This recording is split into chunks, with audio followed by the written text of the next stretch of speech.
Hi, everyone. I'm Sam Valenti. Welcome back to Backlot Pass. Today's guest is a very, very talented actor. She's had an amazing career on stage, on screen, even in NFL video games.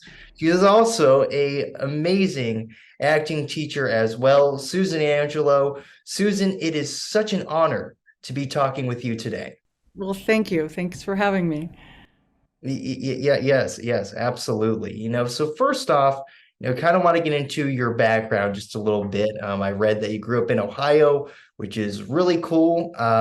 Just when you're growing up there, just kind of when and how did you get interested in acting? Sort of when did you decide that you wanted to really pursue it? Wow. Well, have you ever been to Ohio? Are you familiar with Ohio at all? I've been a couple of times. I've been like Cleveland and Cincinnati Okay. and stuff. Okay. Well, Cincinnati's a big city. I grew up about 40 miles west of Cleveland, a tiny town with the population of 100 people. It was called Birmingham, Ohio. I usually tell people I'm from somewhere by Cleveland because it's such a small town, nobody's ever heard of it. But for some reason, I wasn't exposed to theater in this small town. Cleveland would have been the biggest city. I think we went to the airport, but I don't ever remember ever going to a theater. But for some reason, I knew I wanted to be an actor, but my only exposure was watching television.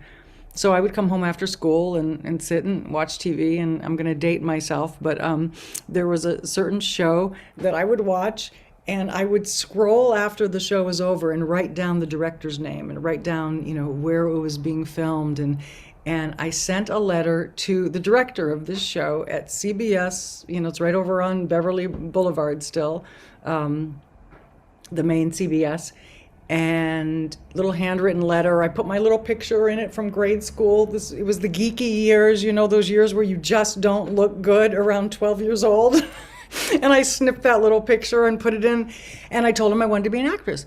And I said, and I think I should be on your show, and I should play this particular character's girlfriend. I mean, I had it all worked out. And to my absolute amazement, this guy, Earl Bellamy, wrote back to me. Handwritten letter. No, actually, I think his was typed. Mine was handwritten, his was typed. And he wrote to me a couple times, but the first time he wrote, he said, if you really want to be an actress, you need to go study in college, study theater arts, which I had never even heard of. And you also have to know that if you want to be an actress, disappointment will be the understatement of the day, which meant absolutely nothing to me at the time. Now I understand his wisdom. But I wrote back, and I then decided, when I was ready to go to college, to go to a theater arts program. But to jump ahead, I graduated from a school called CalArts, California Institute of the Arts, out here in California. And of course, I kept in touch with him and his wife, who was a script supervisor. And I would go to their house for, holidays and so forth. He was directing a remake of Gilligan's Island on Warner Brothers lot when I was in college, and he invited me down. I got the drive-on pass. I was on the set sitting in his chair. He introduced me to everybody, and he said, this girl wrote to me when she was 12 years old, and now she's studying to be an actress. And he was so very proud of himself, and I was just, amazed. And they came to see me in shows, and long story short, I got my first television job from him. It was an episode of Trapper John, MD. I think I did 2 episodes, but I got my SAG card because of that man. So that was my 12-year-old dream, to come to Hollywood and be an actress. Wow, that's pretty awesome. That's sort of like a real full circle moment there. I know. I know. And I always think back on that. When we don't know what we don't know, we're often very brave. And I didn't know anything. So I had no qualms about just, saying, this is what I want. I find as you get older, we get sometimes more scared because we know the right ways to do something. We know the right roads. And that's the thing I always have to remind myself and remind students, is that there is no right way. There's a way that you can discover if you just kind of listen to your own instincts and your own heart, or what have you. So that was a good lesson to get at that young age. Yeah, absolutely. I'm curious, did you have any particular favorite like actors growing up, know that you were inspired by? Oh, wow. I should have an answer to that question. And I don't know if I do, Sam. I don't think that I ever watched movies because this was back in the day where you had to go to the movie theater, and there was really no theater in my hometown. I only remember seeing a couple movies in my whole lifetime growing up, my childhood rather. So anything I would have seen would have been on television. Diane Carroll, who played Julia, and kind of ahead of its time. She was a black actress, wonderful actress, who played the lead in that TV series. I adored her. It would have been television, and I can't really even think off the top of my head who some of those actresses were. But, well, I mean, Mary Tyler Moore, she was a goddess, watching that. Dick Van Dyke show was amazing. Carl Reiner directed, and I later got to do a movie that he directed. And he used to ask me, well, how do you even know about me? And I said, oh my God, because of the Dick Van Dyke show. I grew up watching that. The comedy was just spot on. Carol Burnett, I loved watching. Thank you for asking me that. I wouldn't have thought about that. Yeah, well, I'll say this: those are some amazing names, know that you mentioned. So, and those are legends right there. They're all legends. Yeah, absolutely. But we just didn't have the opportunity back then, and certainly in Ohio, to. I remember when I expressed to my parents that I was really interested in this, they did take me to see a production of Camelot at Oberlin College, because I grew up near Oberlin. And it was closing night, and I remember all the cast on stage and such camaraderie. They seemed to be having so much fun. It seemed like a family up there. And to this day, I can tell you who played Guinevere. It was an actress named Jolene Fedor, which I tried to find her just a couple years ago, and I think that she had since passed. And a guy named Jack Edelman. These were not famous people by any means, but they had careers. But I remember them because they were just extraordinary in my mind. And that was when I decided, I don't know what those guys are doing up there, but that's what I want to do. That sense of family, that sense of just being there for each other was palpable. And so when my parents knew that, they found that Jack Edelman was doing a one-man show someplace, some small theater, I have no idea, near Cleveland. And they got tickets, and the three of us went. And that's the only time that my parents ever took me to the theater. But that was extraordinary because I knew that guy. I was going to follow that guy's career. So I think about that a lot, teaching. And, I've done a lot of performing for students, teaching thousands of kids here in Los Angeles through different arts education programs. And, those kids in the audience, you never know. You never know when one of them's really going to get that bug or just see something that speaks to them, resonates for them in a certain way. And, it's powerful when you put people up on a stage, communicating, working together as a team. You don't know the impact. Yeah, I absolutely agree with that. And in those moments, that they kind of end up looking back on, those real light bulb moments, really, like aren't those so magical, to like just think about. Absolutely. And oftentimes the power of them happens much later.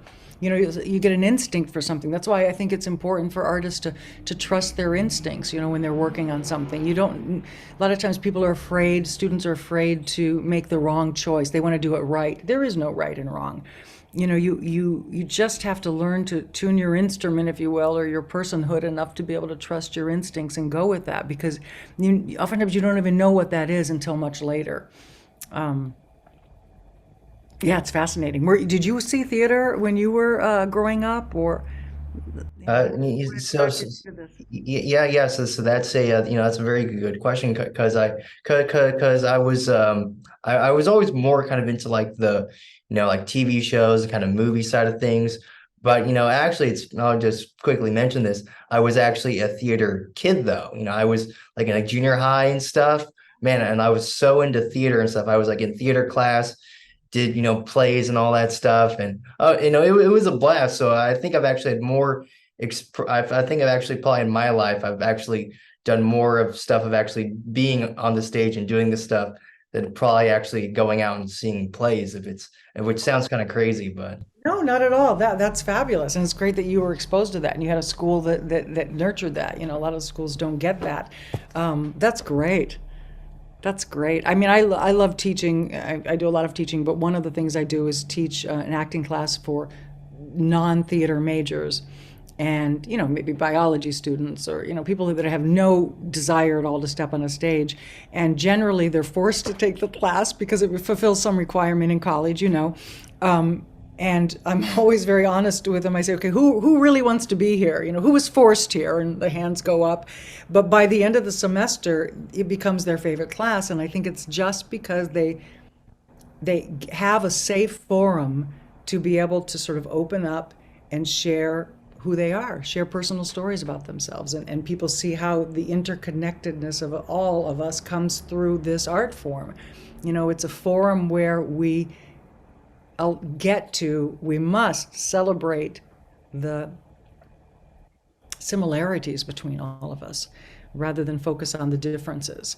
And it's really empowering. And I love it, the power of theater to do that. There's something very sacred about it, something very, very necessary about it, so I'm yeah, glad you had that experience. absolutely. And it's no, and I'll say this too, I've actually, no, to this day, I actually use a lot of the tools and that I learned in my theater classes, whenever I do broadcasting these days, because that's what I want to go into. But honestly, I think theater, kind of learning that type of stuff, it's honestly super helpful for, kind of going into, broadcasting or like doing like a news anchoring sort of thing.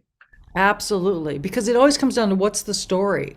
What is the story? And I say to my students, everybody's got a story in your life. What's the need to tell it? Because that need that you have to share something is where the power of it is.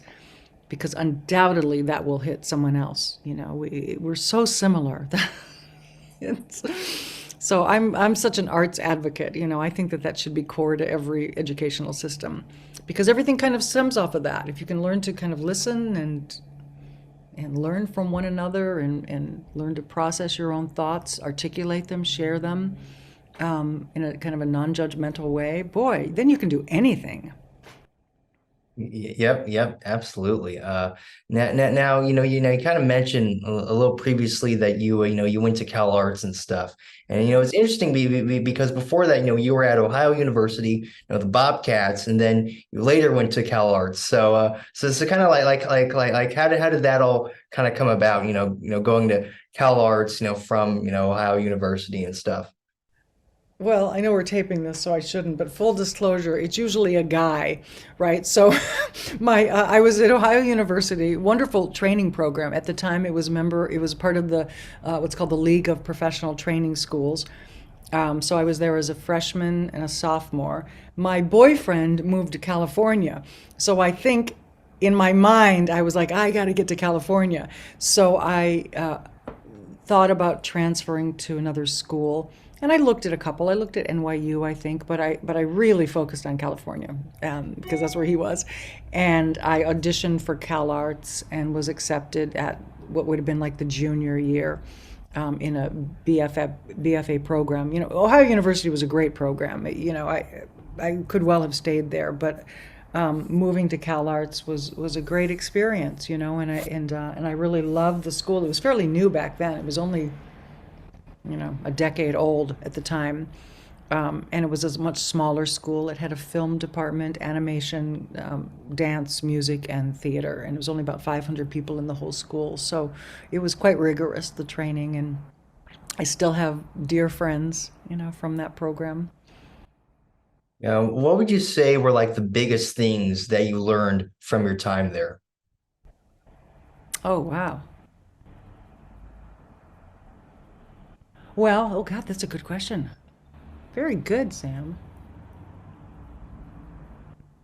Well, I think in retrospect, I learned, oh my gosh, when you're young, you just are fearless. You just think you can do anything. So in retrospect, I think I learned about the power of community and collaboration, because you're with a group of people every day and you become a really tight ensemble. That's why to this day, if I see people from that class, I might not have seen them for 30 years, but it's kind of as if no time has passed when you see them again, because you're so connected when you're there.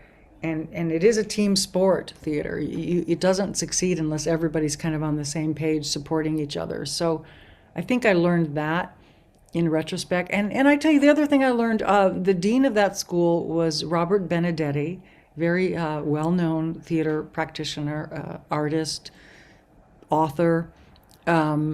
He said, and I told him this years ago, and he didn't remember saying it, but I remember him saying it, that he says, we don't need more actors. You know, there's too many actors. I mean, they're always out of work. What we need are artists that really can work within the community. And that landed with me. Like I said, he doesn't remember saying it. I know I heard it. I didn't understand it until years later. And I stand by that. I think that I love actors, but I think that artists who do what they do for the benefit of the community in which they're in, that's where my heart goes. You know, so what does that mean?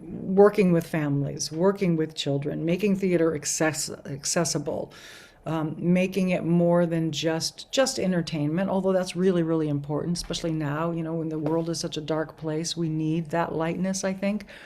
But I think it's more than that, too. I think that it can really inspire and uplift.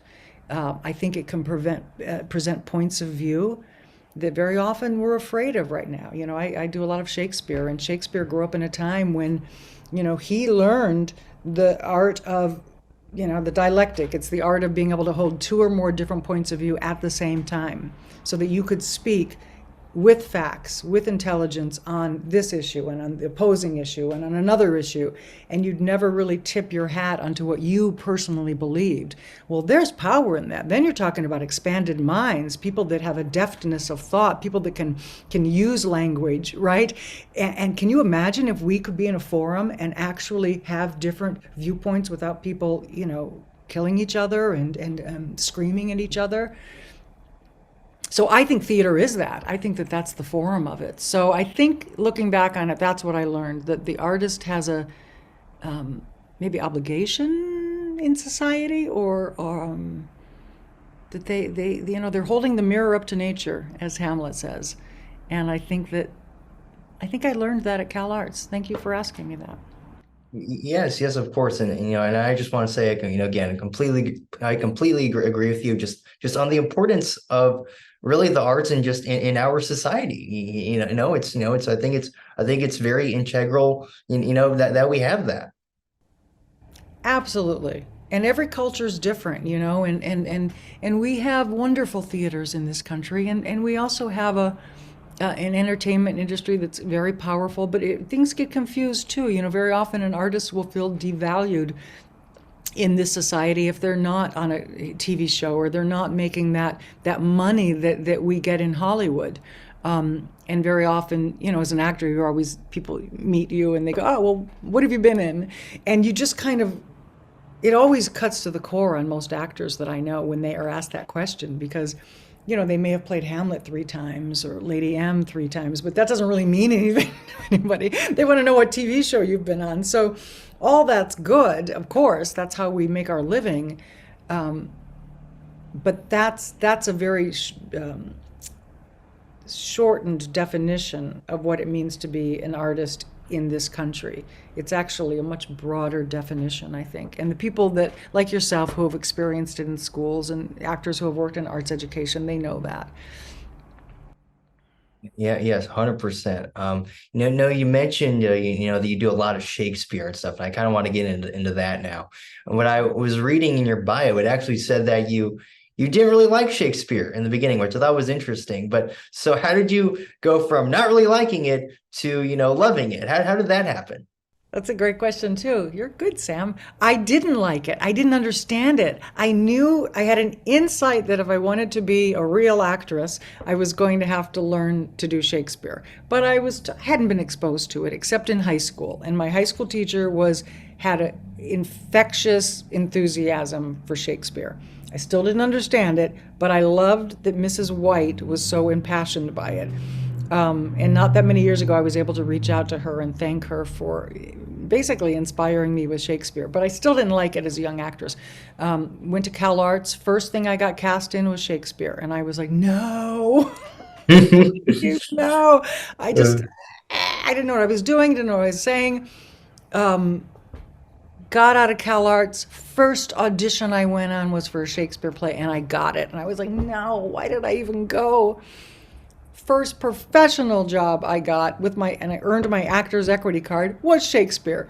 And again, I just didn't know, but that particular director, Ellen Geer, actually, I've got the cup from her theater. I'm drinking my tea this morning.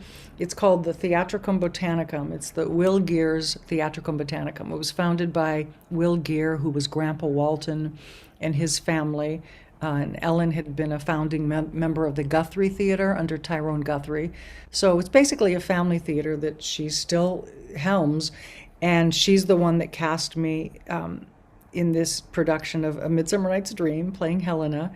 And it was her passionate approach to Shakespeare that made me go, oh, this is fun. It was very physical. It wasn't, pontificating words from the head up. It was very in the body. It was very human. I still didn't feel like I had the chops to do it. I was still very intimidated by it, but at least I wasn't afraid because I saw this sort of bigger picture, and it was a beautiful outdoor setting. It just seemed like a perfect environment to do it. So I think that she was instrumental. And then, you just keep doing the plays and you do them over and over and over again. And I would listen to the plays, work with different directors, and just slowly, one play at a time, I started to recognize how brilliant this writer is and that he gives you everything you need to know. And it's as much getting out of the way as an actor and letting him come through as much as anything else. So it's ongoing, and I'm still, I teach it. I love it. I write about it. It's truly become, as an actor, probably the most important part of my journey is this guy Shakespeare. Who knew? No, so the interesting thing here is it's like it's so crazy. I mean, like you go from not really liking it to then look where we are now, right? Like how crazy is that? Well, it's funny. I was talking to a guy yesterday because I teach these classes in town here, and I get, very accomplished actor. He's an actor. He's got his TV series going. These guys are still, everybody's still intimidated by it. He's a perfectly solid actor who's worked for years, but this thing about the language, people are afraid of for some reason. And so what I recognized is that my fear wasn't unique, that it's a bigger picture of us just being skeptical of language in general. Because if you think about it, our language shrinks, shrinks, shrinks, shrinks, shrinks. There was a study done years ago that said, it looked at the amount of words in a sentence over a period of time. I think it started in 1900. And the average length of a sentence was like 37 words. I might be not remembering this correctly, but something like 37 words. And then 50 years later, that sentence had shrunk. And then another 50 years, it had shrunk again. So literally, our ability to handle long pieces of text keeps shrinking, shrinking, shrinking. I mean, now we're down to syllables and, emojis. So you could argue that the language is shrinking and that we're just afraid of it. We don't kind of know what to do with all that language. We're suspect of it somehow. So I think that to be afraid of it is quite natural for actors. But I also know that once they start working on it, it's like oh my God, you're having water for the first time when you were in a desert. It just sort of it's so invigorating. It's so expansive. It begs for you to all of you to show up, as a human being. I'm babbling, so you have to cut me off. Yeah. No, no, now, just for you personally, what makes, performing Shakespeare so fun for you? Because it is challenging. You have this language, you have to kind of grapple with that. and sort of honor the music of the text, if you will. But you also have to really get deep underneath it and discover what is the need for that particular language in that particular moment. Really, like any acting, it's always about the given circumstances and the need in that moment. Um, but I find the bigger the language, the bigger the truth, the bigger the given circumstances, the more you got to dig down and really find the entry point into that for yourself. So what I like about it is that it challenges every part of you, vocally, physically, mentally, emotionally, your imagination. You know, there's not a part of you that's left out. So when you have those moments when it's really cooking on all cylinders, it feels really good. But usually it's a mountain that you just keep climbing. You keep climbing, you know. Right, right. There's so many different layers to it, you know, and there's so much, you know, to explore, and I imagine for you, you know, as a performer who's performing this stuff, like there's so much like you said, just really, you know, dig into, really sink your teeth into. Yeah, and especially if there's a production where everybody's really on the same page, you know, because ultimately it's about sharing these ideas with an audience. Because the audience it's nothing without the audience. That's the play becomes a portal if you can allow the audience to see into it. You know, and very often I think with Shakespeare, and I've been guilty of it 100 times, you go in and you just sort of start acting and you know you can fall into a trap of covering the language with sort of a generalized emotion, but the language is so much more powerful. Oh my gosh, it just opens up the imagination of the listener. So it's kind of there for everybody, you know. And so I love people to be excited about that language when they step into the theater. Doesn't happen real often, but you know, very often design elements will overwhelm the play, or lighting or sound, and all that's wonderful. It's great landscape for designers to play in, but you know, Shakespeare didn't have all that. They just had the words, and we're still doing him, so it must have been must have been pretty good. Yeah, yeah. Do you have a favorite like a Shakespeare play or role that you've performed? Oh God, there's so many of them. I always say the one that you're doing is the favorite, but there's so many. Oh my God. I mean, I've done, you know, the Scottish play. I've done many of the plays multiple times. I've played Helena, I can't even count, in Midsummer Night's Dream. Titania, can't count. Lady M 3 times, Ophelia 3 times. I don't know, just a lot of these women are extraordinary, and he wrote them for these men who were playing women. I don't know how he wrote such extraordinary women. The Portias, both Portias I've played. Um, they're just great roles, you know. Have you seen it? Have you seen Shakespeare? Have you have had a play that you really Let's see. Like I think in terms of the only one that I've probably seen like live, you know, in person, like an actual show. I just saw it. I think I was at like some sort of production. It was a while back, but it was I think it was Romeo and Juliet. It's you know it's kind of, you know, it's traditional. It's, you know, it's like the classic one. Everyone knows it, right? It's not like you know, it's not like a deep cut or anything, but you know. No, it's so funny because even these plays that we think we know, like Romeo and Juliet, during COVID, you know, when we had to sort of be on Zoom, I had a group of actors, wonderful actors, and we just would sit and read the plays. We'd spend 6, 8 weeks on a play and just get in there. There was no obligation to have to perform it, obviously, because we're on Zoom. So we just really got to kind of investigate this text, and it was so exciting, and discovered so much about these plays, such as Romeo and Juliet, that we there's just it's endless because what's ever happening in the time period, society, politics, it all kind of shines through a new prism with these plays. I don't know. I think he was a genius, whoever he was, you know. Yeah, yeah, it's, you know, it's interesting because, you know, because just bringing up Romeo and Juliet, that reminds me that was in my, I think this was in my, yeah, I was in my junior high you know, theater class. I'm assuming maybe to make the Shakespeare unit that we were learning a bit more fun for us, you know, kids and stuff. My theater teacher, she had us watch the Romeo and Juliet movie that I think it was like Baz Luhrmann directed with Right. DiCaprio and stuff. Right. Right. Right. That's right. And then there's the other more traditional one, the Zeffirelli one, which, Right. yeah, amazing. Yeah, there's a lot. There's a lot there. It's just, so that's kind of what I do in the normal day. And then everything else is just about, for an actor, it's like, okay, what are you going to do today to get a job? It's always trying to get a job. Now I want to go into kind of some of your, some of your most notable roles, and these are more kind of like on screen and stuff that I've seen you in.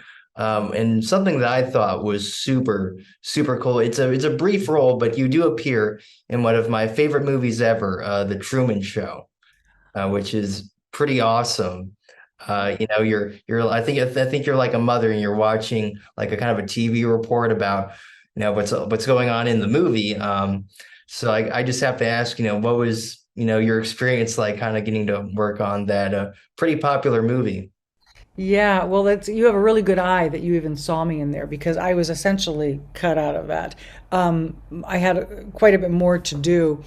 When I remember going to the audition, I think it was at Paramount, and uh, the director, oh gosh, Peter Weir, he did something really interesting for the callback, and it's never happened since. He's got his camera in the room, and they had paired me up with my daughter at that point. She was about 12 years old. And he basically just had us do improvisations, but he was filming us, and he'd like walk around the room and film us. It was very, very cool. And so then when I got to the set, the idea was that this mother is obsessed with the show, but she's got two babies. I think I had two twins, and there was a scene where I'm ironing, and the iron blows up, or I start a fire with what I'm ironing because I'm not paying attention to the ironing. I'm watching the TV show, and the kids are screaming. So on set it was fun because all the pyro guys would be underneath the ironing board making little fires. And then there was another little snippet where the stove exploded because I wasn't paying attention to what I was cooking. So again, that blew up. So there was like three or four little vignettes like that, ignoring the kids sobbing and crying because I'm obsessed with the TV show. And ultimately, when I went to see the movie, I was watching, and they had all the scenes at the bar. If you remember, everybody cuts Yeah. back to watching it, and the bartender has these lines, and I kept watching the movie and going, God, those sound really familiar, those lines. And then I thought, well, those were my lines. And then I realized that they didn't really use the scenes of the mother. They just cut to me very quickly. So they used all the lines that I said, but the bartender said them, which kind of made more sense for the movie. But I was happy that I was still in it. But it's just this much. Yeah, it's funny because I've seen it like multiple times, but then but when I saw that saw that you were in it, I made sure to rewatch it a couple days ago because I was like, okay, I need to find you in this, and then when I did, I was like, yes. I think I'm in it for like a second. I really do. I look like an extra in it, but it was fun, and I loved the day. It was like one day's work is all, but again, Peter Weir made you feel like you were the star of the movie. I mean, he really talked about the character, what the thoughts were about it. He's and that doesn't always happen on a set if you're playing a smaller character, smaller role. So it was a great experience, even though I'm not in it that much. Yeah, absolutely. And I will just mention this just because we were, a little bit earlier we were talking about just how important the arts are. And actually, what's really cool is that a month ago, Laura Linney, who was in the movie, she came to ASU and she gave a lecture actually Oh, about great. how the importance of the arts and gave a like this great hour lecture, just talking about it. I got to meet her afterwards, super nice, and it was truly amazing getting to hear her talk about all that stuff. Super insightful. So Yeah, well, she's really smart. I mean, she grew up in it as well. Her dad was a very well-known playwright, and yeah, that's wonderful. I'm glad that she came there. She's terrific. Yeah, absolutely. No, seriously, actually, you need to come to ASU. You should give a little, you've worked at some colleges before. You should come to ASU, do some stuff. Bring me there. Absolutely. Absolutely. We'll work on Shakespeare. So fun.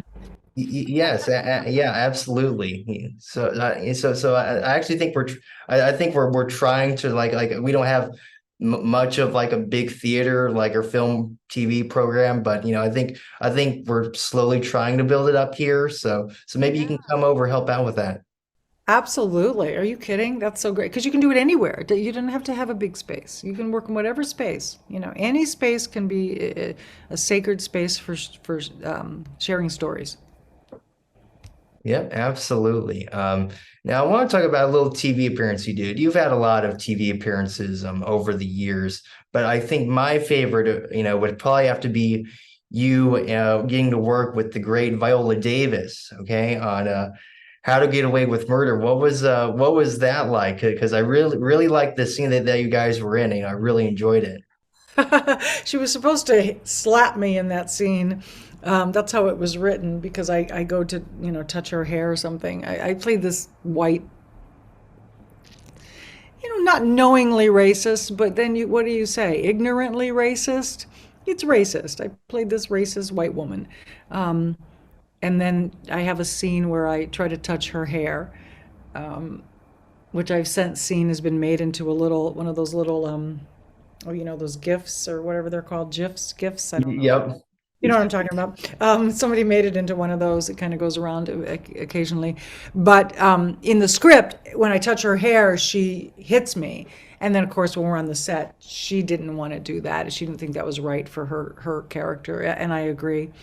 But it was really great, to have that little arc. And then Timothy Hutton also was in it, so I had a scene with him as well, where I'm trying to defend myself. And there's no defense. I had a great time. It was again, it's a well-oiled machine, that show, a show that's got somebody as strong as Viola Davis at the helm, and they've done it so many times. Everybody's they know what they're doing, and they were very welcoming, and it was really fun. Yeah, of course. And I gotta say, if I was in Viola Davis's shoes, no, I would consider myself super lucky to say that I worked with Susan Angelo. So Well, thank you very much. That was very it was fun. It was a good day, couple days. yes, and now I actually want to get into. Then this might be actually my favorite performance. That I've seen you give. And it's available on YouTube. So anyone out there who wants to go watch it, you can. But it's this short film. It was from last year called The Magdalena, and Mm. everything about this film, I mean, the cinematography is amazing.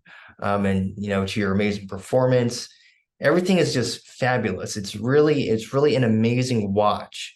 Um, so I have to ask, when you got the role, and you see what character you're gonna play, what was that preparation like? Oh, well, I'm so glad you saw that. I don't know how you saw that, but that's great. Yeah, Michael Levovsky is the director, and he I was just offered that. It came out of my agents in New York, and which I thought was odd, actually, looking back on it. I've since asked him, why did you do that? But we just got together then, and he had the script I loved, and his whole package was good. And I realized in meeting him that this was his story of his grandmother, and his father is the little boy in the movie. And for those of you listening, it's about his grandmother who was at Auschwitz, and she was liberated at about 21 and married her husband, who had also been in the concentration camp. But she had been a part of Dr. Mengele's experimentation, medical experimentation. And one of those were really about fertility. And so doubtful that you could ever have children. Well, she did finally have children. Actually, she had two children. In the movie, it just focuses on the one, but she did finally get pregnant, and he wanted to tell the story, not so much the one that we already know about the horrors of surviving that, but the nightmare after the war, which was her trying to assimilate, trying to not be identified as somebody who had been in the camp, the prejudice that she received. She had been fired from many jobs because she looked different. She was Jewish. So it was kind of the nightmare inside the nightmare. And so then he decided to shoot it almost like a horror genre, which is why it's got that great cinematography and very, very dark, the music. And I think it's very effective because it's a short film. It's only 24 minutes long. So when I got it, I just basically wanted to hear about her, and I got so much information from him. Like I have her papers, I have her liberation papers, I have a lot of her personal things. I wanted to talk to the father, and I asked him some question, which he recorded the answers for me. And that's what I told the director. I said, there's only one person I want to do this movie for, and that's your dad. And as long as he's happy, then I'll be happy. So, and evidently he was. So, nothing that the family had much talked about, So the movie was a way to sort of enter into that very difficult discussion of what happened during that time period for so many people. I'm glad you saw it. Yeah. It was. It's really amazing, to watch, and and I think it's really cool that, know that with your performance, you're getting to kind of represent, represent a real person, and I think that's, I think, I can only imagine, when you're, when you're doing that, and you're kind of in the back of your head, you're thinking, wow, this is like based on like, on like reality, on like real life stuff. It's pretty, and no, it's pretty, crazy to think about. Yeah, it was. Yeah, it was. Yeah, Michael was just amazing, and the whole crew and cast, everybody was just extraordinary. And by coincidence, the guy that played the husband, I have known for years, so that was nice. We already had that, and he was actually able to wear the real suit that Michael's grandfather owned. They still have some of these personal artifacts around, so there was just a lot of detail done in the movie. Yeah, and it's interesting because when I went into watching the film, I mostly wanted to watch it because you were in it, of course. But as it went along, and as the kind of the movie just kept on rolling, I forgot I was watching you, and I just kind of became interested in just in the story of this woman, and it was like I honestly forgot I was watching you. I felt like I was watching something real. Oh, that's great. That's great. Yay. That's good. That's good. That would be the hope. Very, very nice. Yeah. Yeah, and just but then I think another point I just want to make here is it's not just you delivering lines in the film, not even just your facial expressions. It's your body language. It's the way you're moving throughout it. It's like you put like honestly everything together to create this master class of a performance. Wow. Thank you. Thank you. I don't know what to say. Thank you. I appreciate that. Okay. Yeah. Well. Hey, see, I'm just speaking the truth. So, but it was, it's yeah, truly just amazing. So, Wow. Thank you. I appreciate that. Yeah. I'm glad it was a good experience, and I'm glad that he did that because again, the filmmaker, it's a miracle that he's here mhm. because she never should have survived. She never should have been able to have children. So it's a bit of a miracle all the way around, I think. And the fact that he grew up in a family that didn't really discuss it, and this is his way of sort of, again, it goes back to what we talked about in the beginning of this time together, the value of arts as a means of, or before we even started, you and I were talking about, the how important that arts communication is. Yeah, I'm babbling, but that we can tell stories share stories through this artistic form. I don't think there's much better. Yep. I 100% agree. Absolutely. Um, so now let's talk about this. So let's talk about one more role. You did, and it's the project that as we were talking about, first thing I ever saw you in. This is my amazing introduction to you. Being a huge fan of the Madden NFL video games by EA Sports, and you appear in the long shot game mode as the little reporter at the press conference. So I gotta ask, how did that role come about? I mean, being in freaking Madden, one of the biggest video games. Gosh, can you imagine like the people who play these games like so many people do? I got all my college buddies play it, right? You've also been exposed to a ton of people, my age, this generation, which is really awesome. So, what was that experience like? I think you did a lot of motion capture work as well. So, kind of what all went into it? Well, I'm just laughing because I am one of those people.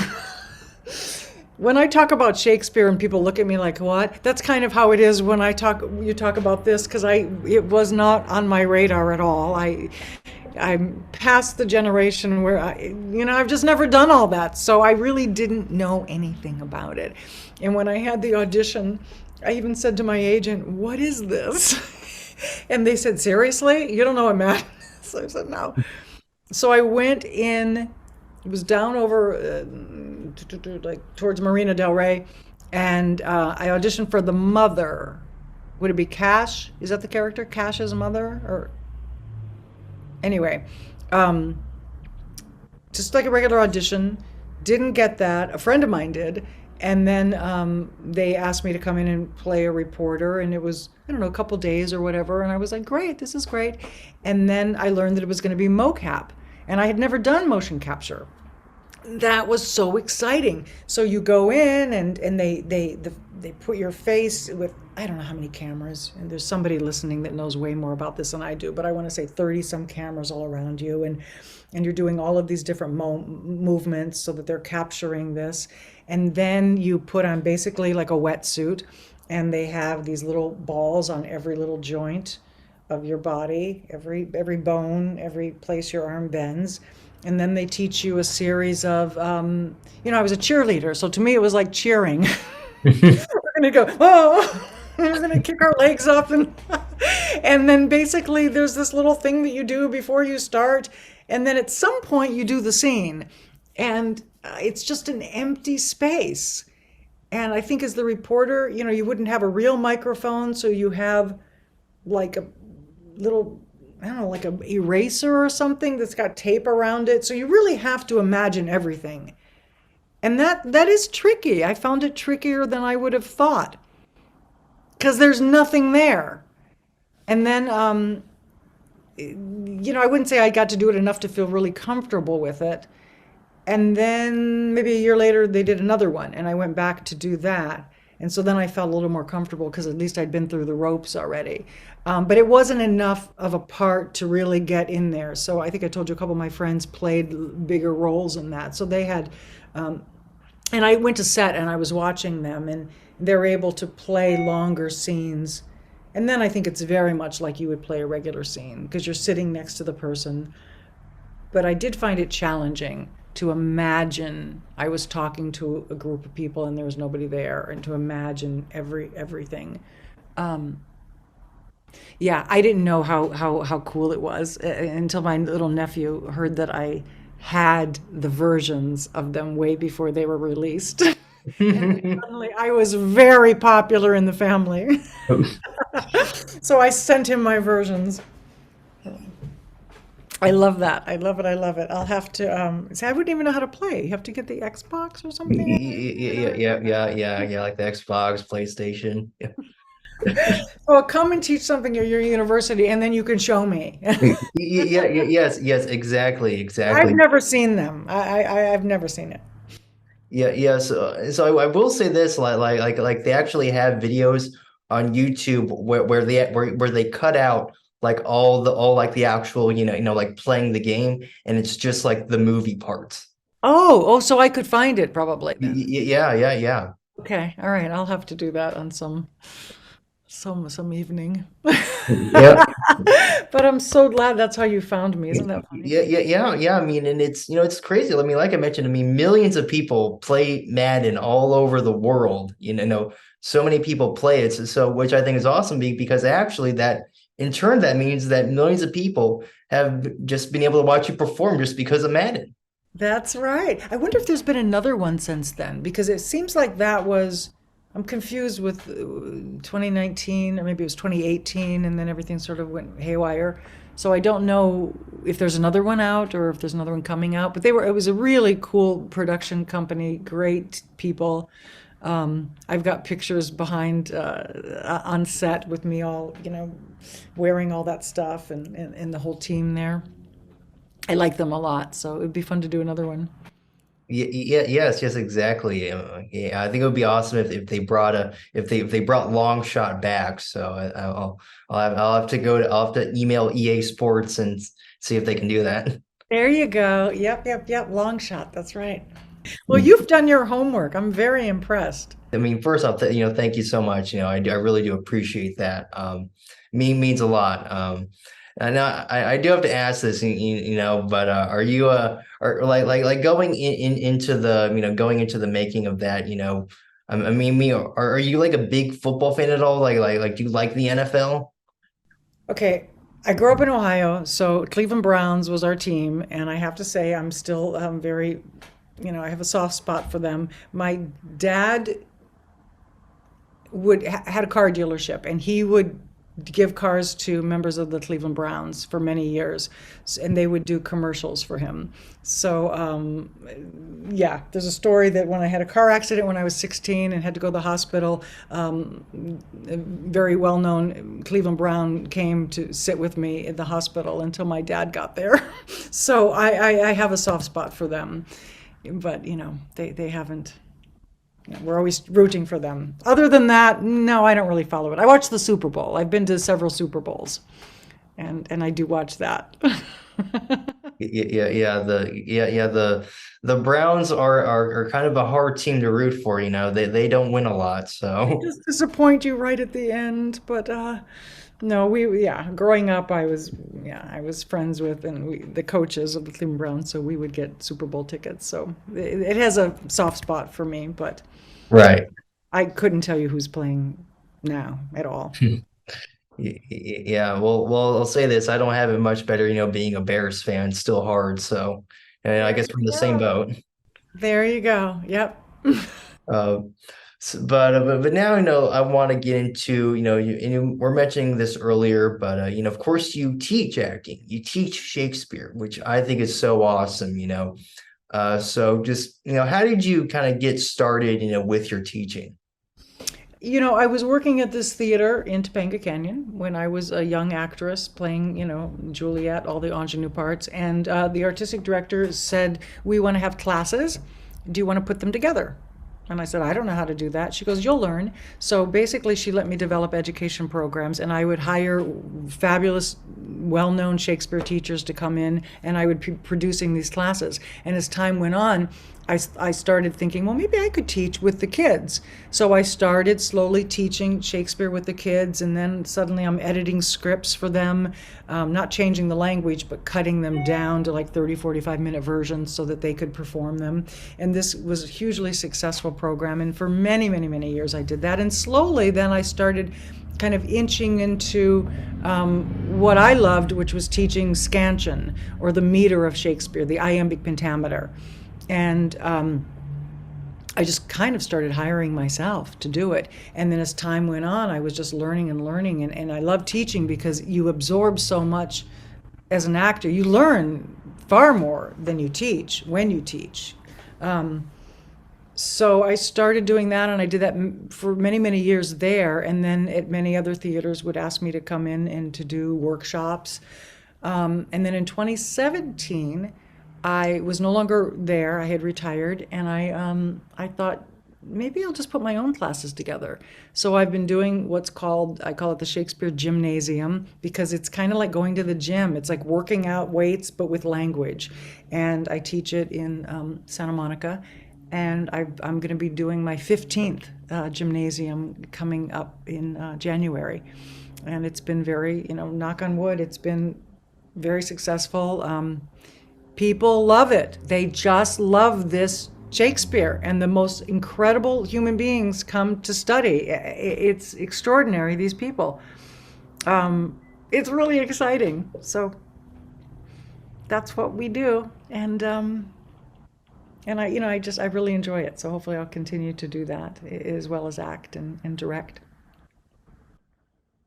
Well, let me say this, that is so awesome. I just know, again, I have so much respect for you.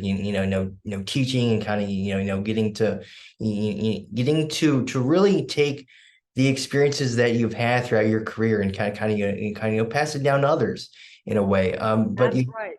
Yep. You hit it on the head. That's it. That's it. Hmm. yeah, and so you mentioned the Shakespeare Gymnasium. I'm curious as to kind of like, so what goes into that? What are people learning specifically in that class?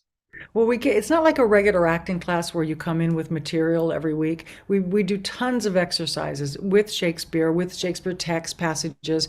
So we do exercises with the rhythm, the iambic pentameter, the heartbeat, if you will. Ba-bum, ba-bum, ba-bum, ba-bum, ba-bum. Like a great jazz musician, he changes the rhythm when emotions change or thought processes change or given circumstances change. So we look at that a lot. We also look at classical rhetoric, classical rhetorical devices of language, and there's hundreds of them that Plato to Aristotle, Shakespeare would have studied, and so we see what that feels like to really get our mouths around that, and so there's vocal work as well, there's physical work, and then everybody kind of layers all these techniques on a monologue that I give them, and that's really well cast for them, so they come out of the piece, the gym, with a strong piece that they can use for auditions and get work with.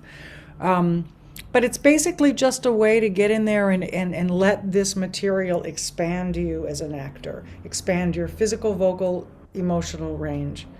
And I learn so much every week watching people do it.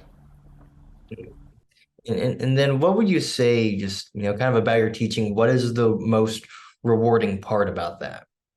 Without a doubt, seeing people's fire get lit, seeing people's little light bulbs going on, seeing people's excitement about it. Without a doubt, people go, "Oh my God, I was so afraid of this. Oh my God, this is fabulous." It's infectious, and the people become very close knit ensemble. Yeah, so seeing the light bulbs go on for people. And it's all the power. It's nothing that I'm doing. It's the power of this language.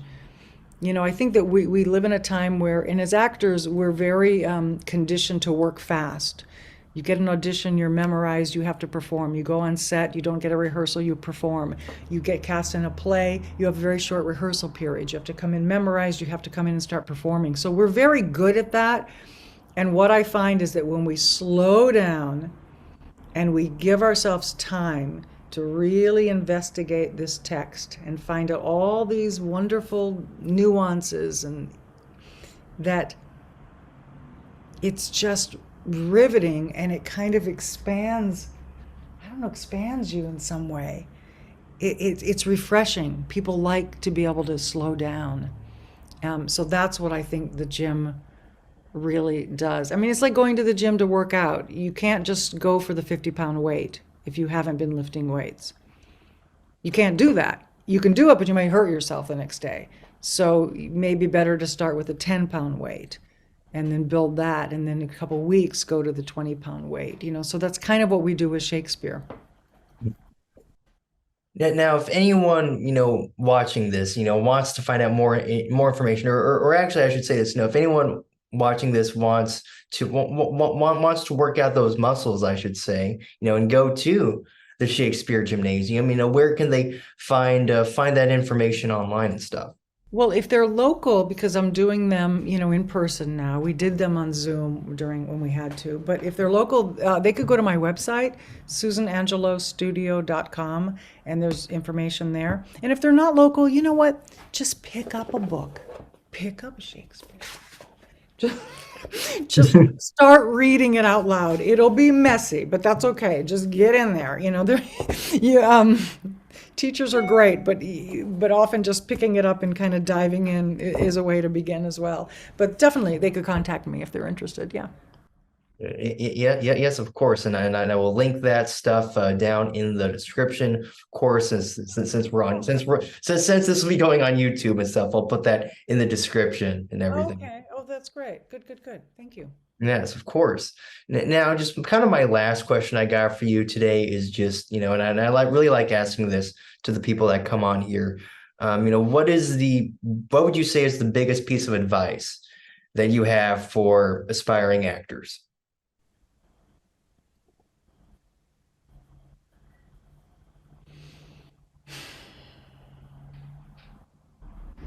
It's a long pause.